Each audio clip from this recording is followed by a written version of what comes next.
If you've never heard of the Zika virus before this year, you're not alone. It was isolated from monkeys in 1947 in Uganda in the Zika rainforest, and since then it really hasn't bothered humans much at all. Until now, the Zika virus appeared in Brazil for the first time in 2015, and more than 1 million people have been infected since then. Just to put that into perspective, the last largest outbreak happened in French Polynesia, and it really only spread around to a couple hundred people. 80% of people with the virus don't have symptoms at all. The others have mild symptoms, including fever and a rash.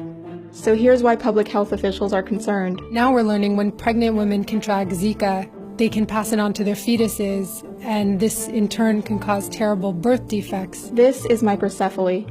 It's a birth defect that involves incomplete head and brain development. So they look like they have very small heads. And what that means is they're basically mentally disabled, they have a shorter life expectancy, and it's just an absolutely devastating disease. Microcephaly has multiple causes, but officials think it might also be linked to Zika. That's why public health officials in Latin America and the Caribbean are cautioning women not to get pregnant right now. In the US, the Centers for Disease Control and Prevention took a similarly extreme measure when they issued an unprecedented travel advisory telling women who are pregnant to avoid traveling to countries in Latin America where the virus is circulating. That included their very own territory, Puerto Rico.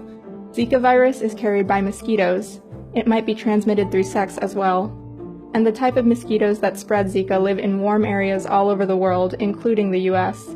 The main vector for this disease is called the Aedes aegypti, and it's mostly found along the southern US.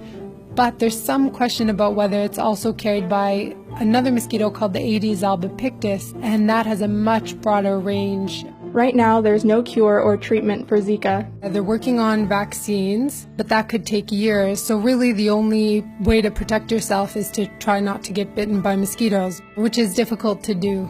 It's especially important that pregnant women are aware of